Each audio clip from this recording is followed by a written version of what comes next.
doctors in the board alone. This is one committee, I must say, that we have opened up to the public. Alice has participated in one case. We had a case which happened in Kiaraini Mission Hospital, but the patient ended up dying at Nyeri PGH.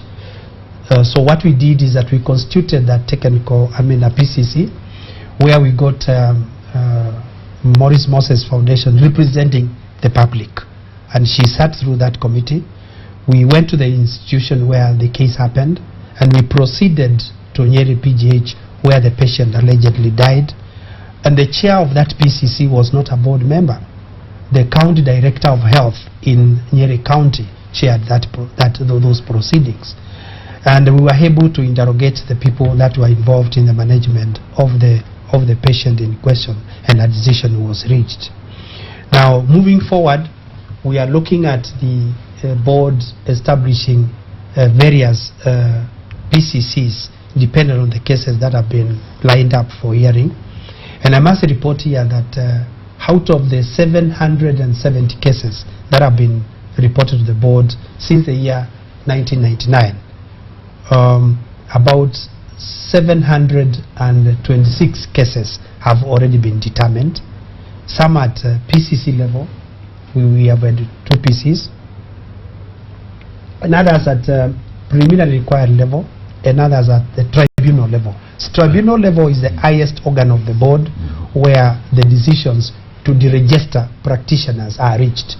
And at the tribunal level, so far, we have deregistered one doctor who happened to have mismanaged a patient. Beg your pardon, because of time, let's bring it home. This is somebody perhaps in Kibera, Kawangware, and they're thinking, okay, right now we're talking about my rights as a patient.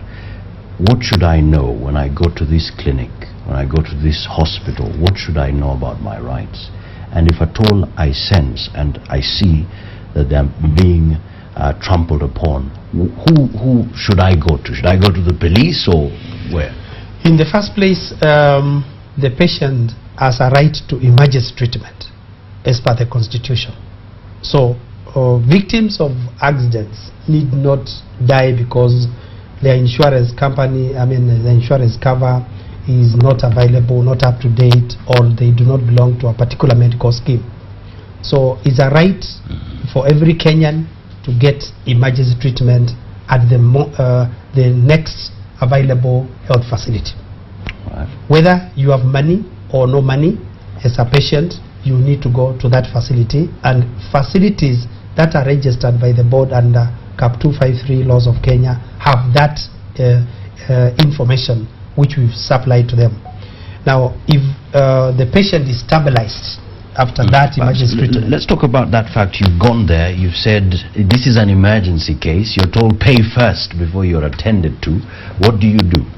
I think there you have a right to complain to the medical board, and the board can use its powers to inquire into that case, and if it is found truly you did not attend to the patient because they did have money for deposit, because some of the cases we have heard in the board before the new constitution was passed were that patients would be taken to hospitals, and you have encountered an accident on the road and you picked a patient, and when you take that patient you are told give a deposit of 200,000 shillings. This is Mutegi. He was driving on Mombasa Road, picked on a patient, and Mutegi has only 5,000 or even 1,000 shillings in his pocket. He doesn't even know the next of kin of this patient, and then as a result people would run away from accident victims, and people would die because you take to the hospital, it becomes your responsibility. Now hospitals have a right, have a responsibility now to take up those patients, and any hospital that is found to neglect patients or in an attempt to collect money, deposits and so on. Perhaps just a quick response. You had something you wanted to say. What I was going to say, because this habit has been there for the, a lot of healthcare has been commercialized really, and that's why you will leave a patient to die because they cannot give you the deposit you're asking for. So perhaps what Daniel should be talking about is the education. We need the health sector to know it is not business as usual. We have a document protecting the patients. Soon we are doing a countrywide dissemination of this data to teach patients about their rights. And once people get to know they have rights, you're in trouble. you know, it will not be business. They'll start demanding for those rights. So I think both the healthcare providers as well as the patients need to be educated on these rights. The Constitution that gives a patient the right to emergency treatment in any facility without being able to pay, and that is also captured in this document. So education will be important. Right now, we are talking, this document is just about 4 months old since we launched it in October, but that has not stopped the cases of malpractice coming. We are seeing it every other day on the news, a woman being beaten in Bungoma, another one being a child dying in Nyeri because nobody was there to attend to them. So there will have to be a lot of education happening, and a lot of, we want to see Daniel and his board we want to hear him more, taking action against those cases. There's already a complaint here. Somebody says, Daktari, I wrote to you regarding a doctor who destroyed my face. You never responded. He had been pretending to be a dermatologist. So perhaps you could respond from... Muteki, before I respond to that, you talked about Kibera. I want to talk about this patient in Kibera who must know that they have a right to highest attainable quality of health care and products. Yes, I mean, that is right number 5. Right to highest attainable quality of health care, products and services. That when you decide to set up a facility, you must ensure that it has the highest attainable quality within that facility. In my inspection visits, I've found expired drugs on counters where somebody has set up a facility and the drugs that are there are expired. That poses a danger to the patients. And then I've gone to the Kiberas you're talking about, and you go and find the environment under which the patients are being seen itself is in health risk. You get in there and you get you could get infected. You find the issue of syringes, disposal systems in health facilities. Some of the health facilities is wanting, where a syringe can be recycled and used on 2 patients, and this is a health risk. Even the disposal, they are just thrown all over. And this is what is happening. So those running such facilities, whether they are licensed by the Nursing Council of Kenya or the Clinical Officers Council or the Medical Practitioners at this board or even the Pharmacy and Depositors Board, must realize this right should not be infringed. And those people that see such facilities need to report to us. There are situations where we get reports from the public. They report and they even draw for me the map where such a facility exists. But there are also situations where I go and I cannot access. I'm told that this is the only facility here.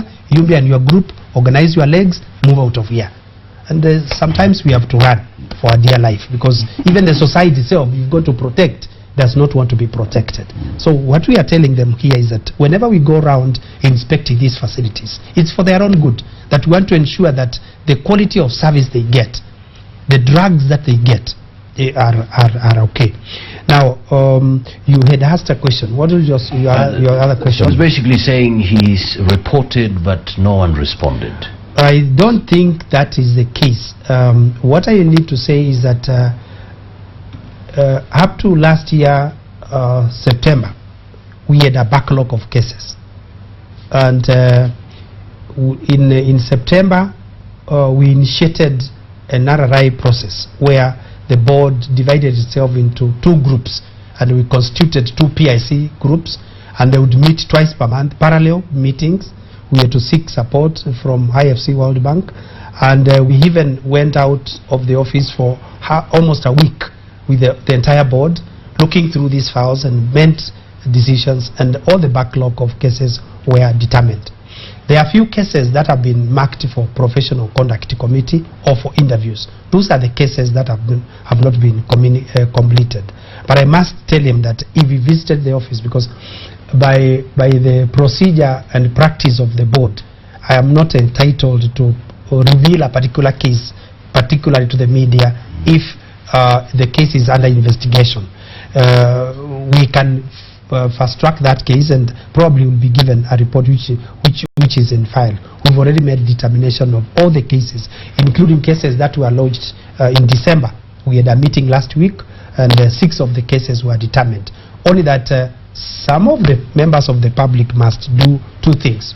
One, they must clearly indicate the institution, the physical location, and the names of the medical personnel they are accusing. Because sometimes you get a name of one person. If you give me Dr. Omondi, and I'm not using Omondi with any reference, Kenyatta Hospital, Dr. Omondi, I mean, how many Omondis would be in Kenyatta? And you may find that Omondi is a clinical officer. He may be a nurse. So what members of the public need to do here is that they need to give full information. In fact, I've got about 6 cases where I cannot move forward because the complainant, who is a lawyer, just put names of the institution and names of people, didn't say what they did. But there's a problem because, you know, a lot of the care providers, yes, some will display their names, but many of them will not have a name tag.